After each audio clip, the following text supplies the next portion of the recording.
Always a pleasure having you, speaking straight from the heart. Thank you so much.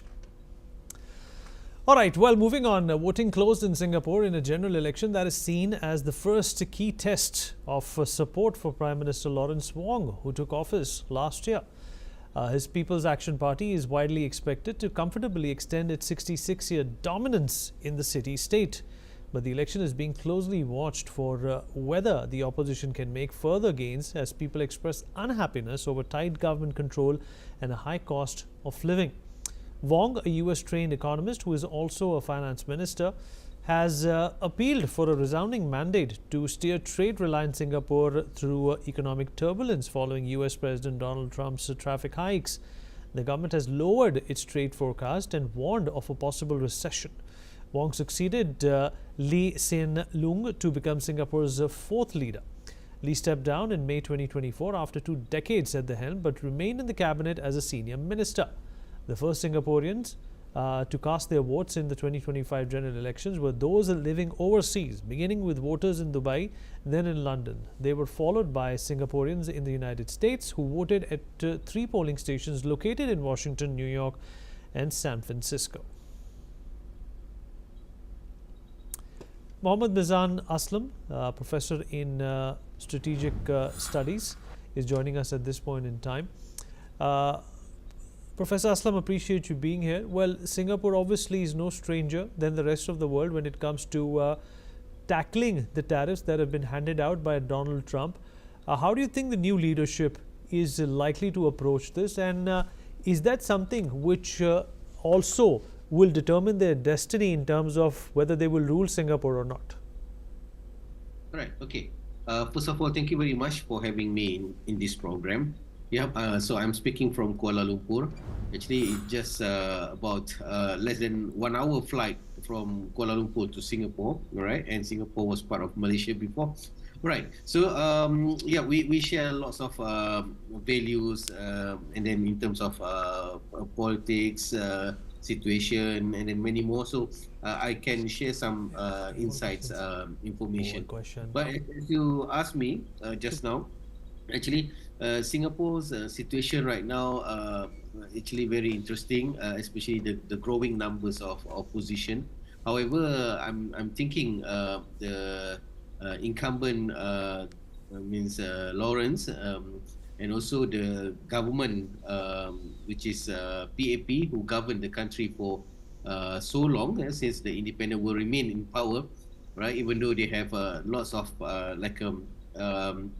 issues, especially related to the hike of tariffs by Donald Trump.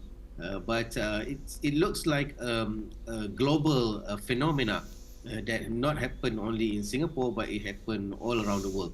However, last year, 2024, actually there are lots of elections went through many countries all around the world, even in America, even in Indonesia, in many part of the world.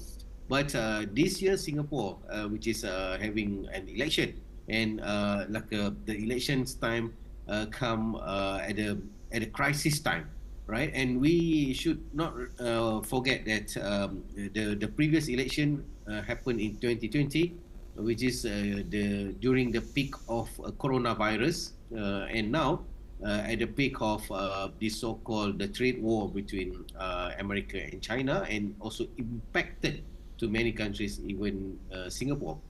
And the main issue right now for Singaporeans, they are very concerned about the increase of high living costs, the issues of the price, and also all sorts of things that impacted their life. But I can say that Lawrence Wong, he got like an economic and business background.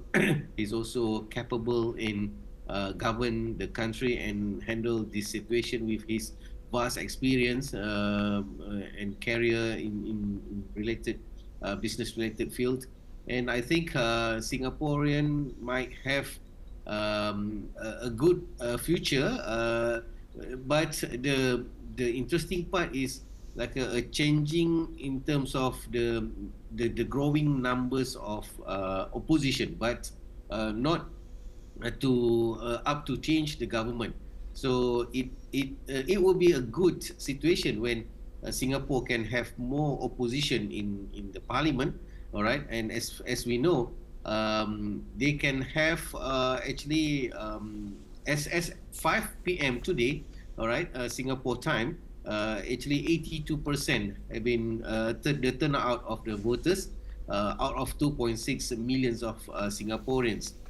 So this is a very good numbers, and I think with that trend and with the issues that have been brought, especially by Lawrence and PAP, the party that have ruled the Singapore for so long, and also when I look into the capabilities of the Workers' Party, which is the strong opposition party right now, and the issue that they brought into the society.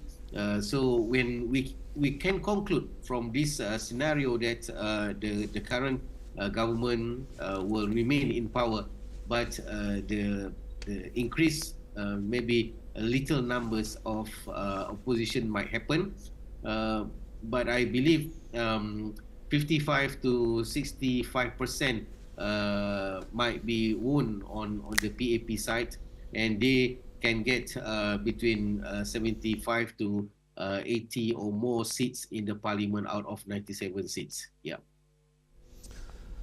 All right, Professor Aslam, appreciate you joining us. Thank you so much for your thoughts. Well, that's all we have time for. We will continue to bring